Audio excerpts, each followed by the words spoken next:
سلام دوستان، خوش اومدین به یه پادکست دیگه. امروز اومدم با یه ضرب‌المثل دیگه. ضرب‌المثل امروز هست نخوانی آمده، نخوانی رفته. که توی فارسی گفتاری میگیم نخوانی اومده، نخوانی رفته. دوست داشتم مثل قسمت‌های قبل این پادکست رو هم با ابی ضبط کنیم و مثل همیشه برامون داستان این ضرب‌المثل رو بخونه.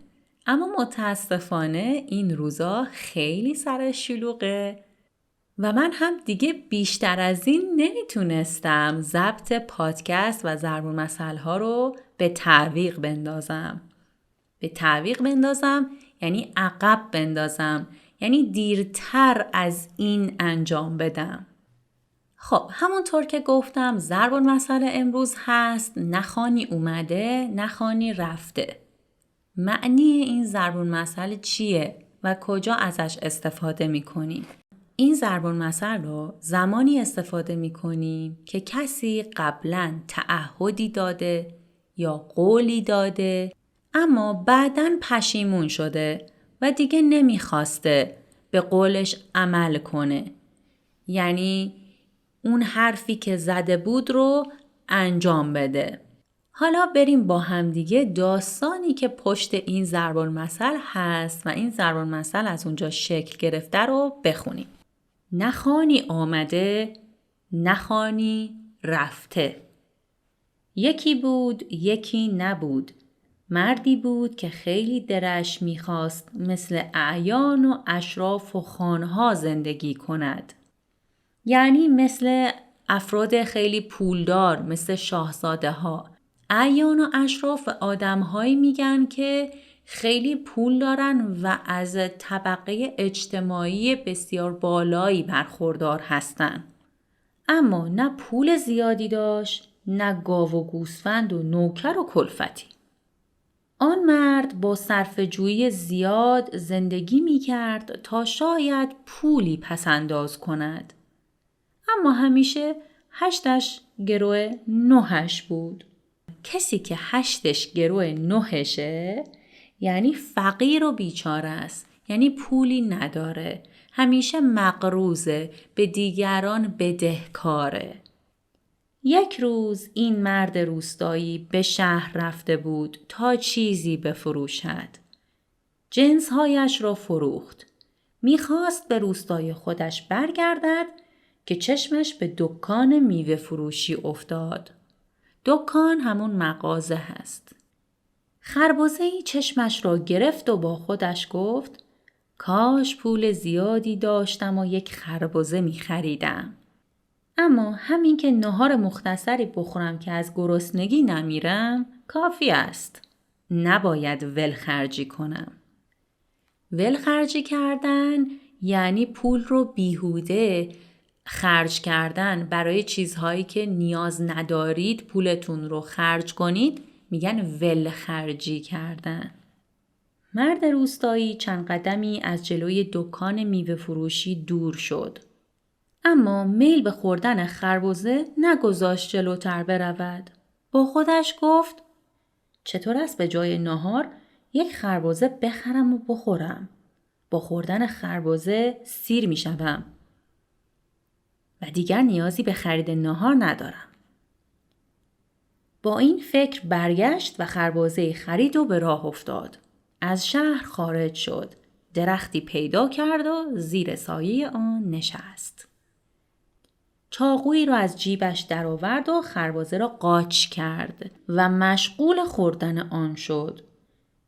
وقتی که خربزه را می‌خورد گفت پوست خربزه را نمی‌تراشم تا هر کس که از اینجا عبور کند و پوست خربزه را ببیند بگوید که یک خان از اینجا گذشته. خربزه را خورده و پوستش را رها کرده. تصمیم گرفت مثل خانها بلند شود و به راهش ادامه دهد. خان یعنی یک رئیس، یک فرد قدرتمند. و این فرد میخواست مثل یک خان قدرتمند باشه. مثل اینکه رئیس یا خان یک ده یا روستایی باشه.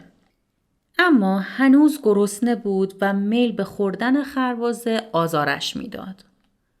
با خودش گفت پوست خربزه را هم میتراشم و میخورم.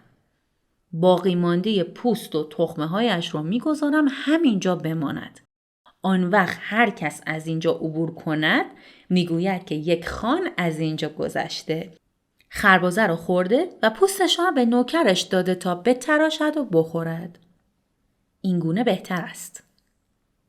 مرد روستایی با این فکر پوست خربزه را هم تراشید و قسمت‌های تراشیده شده را خورد. اما باز هم سیر نشد. با اینکه دلش نمیخواست خود پوست خربزه را هم بخورد، اما نتوانست از خوردن آن چشم بپوشد.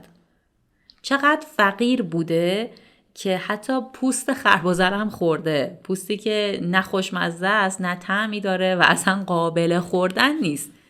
ولی حتی خربزه را با پوستش خورده. خب ادامه بدیم. نشست و مشغول خوردن پوست خربزه شد و با خودش گفت همین که تخمه های خربزه برجا بماند کافی است. هر کسی از اینجا عبور کند میگوید که یک خان ثروتمند از اینجا گذشته. خربزه رو خورده، ته خربزه رو نوکرش تراشید و خورده، پوست خربزه هم به الاغش داده. چه خان مهمی که هم الاغ داشته هم نوکر. خوردن پوست خربزه هم تمام شد. خان خیالی مانده بود و تخمه های خربزه. اما هر کاری میکرد نمیتوانست از تخمه های خربزه هم دل بکند. دل کندن یعنی چیزی رو رها کنید. بی خیال چیزی بشید. این آقا هم نمیتونست از فکر تخمه های خربزه بیاد بیرون. برای خوردن تخمه های خربزه هیچ بهانه‌ای نداشت. با بیمیلی بلند شد و راه افتاد. چند قدمی که رفت دوباره برگشت و گفت نه، از تخمه های خربزه هم نمیتوانم بگذرم. از چیزی نتونید بگذرید یعنی چیزی رو نمیتونید ول کنید، نمیتونید دل بکنید. نه، از تخمه های خربزه هم نمیتوانم بگذرم. آنها رو هم نمیتوانم بخورم. مردم چه میگویند؟ نمیگویند این چه خانی بوده که از تخمه های خربزه هم چشم پوشی نکرده است؟ چشم پوشی کردن یعنی نادیده گرفتن. مرد روستایی دوباره به راه افتاد. چند قدم از جایی که خربزه را خورده بود فاصله گرفت.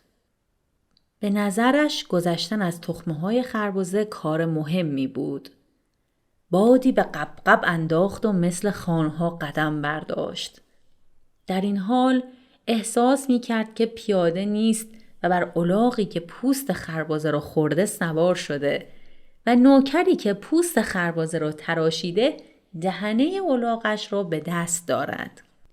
این فکرها مدت زیادی ادامه پیدا نکرد.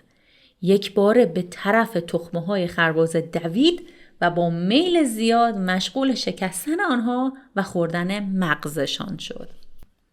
تخمه ها را هم که خورد گفت آخیش راحت شدم.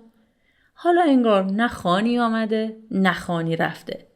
اصلا هیچ خانی از اینجا عبور نکرده و خربزه هم نداشته که بخوره.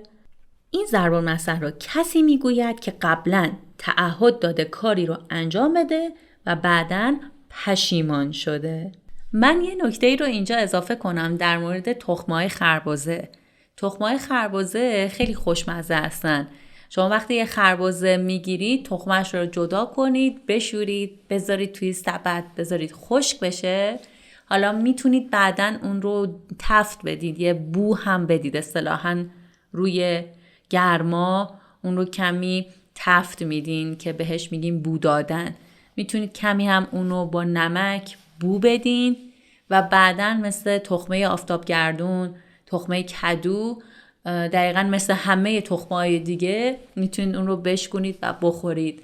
و من دوست دارم خیلی وقتا اگر خربزه بگیریم من همیشه تخمه‌اش رو نگه میدارم، خوش میکنم و استفاده میکنم. اگر شما هم تخم‌های خربزه رو خشک میکنید و بعد مصرف میکنید برام بنویسین و بگین که این کار رو شما هم انجام میدین و دوست دارید یا نه. برای اینکه کاربرد این ضرب‌المثل رو بهتر متوجه بشید، من یه دیالوگ بین 2 دانشجو رو براتون اینجا میخونم. یادش بخیر اگر ابی اینجا بود میتونستیم با همدیگه این دیالوگ رو اجرا کنیم و خیلی قشنگتر میشد. اما سعی میکنم براتون بخونم تا کاربرد این ضرب‌المثل رو بهتر درک کنید. این 2 دانشجو توی دانشگاه دارن با هم صحبت میکنن. اول به نظر میرسید خیلی مشتاق تحصیل توی این رشته بودی. چی شده که میخوای از دانشگاه انصراف بدی؟ دیگه نمیتونم ادامه بدم. تصور دیگه‌ای از این رشته داشتم. ولی حالا درس خوندن برام خیلی غیر قابل تحمل شده. اگه انصراف بدی چی میشه؟ هیچ. میرم دنبال زندگی و رشته مورد علاقم. انگار نه خانی آمده نه خانی رفته. وقتی شما تعهد انجام کاری رو به خودتون میدین و به خودتون قول میدین که کاری رو انجام بدین اما بعدش پشیمون میشین و دیگه نمیخواید ادامه بدید اون کار رو، تو این صورت به خودتون میگین نه خانی آمده نه خانی رفته.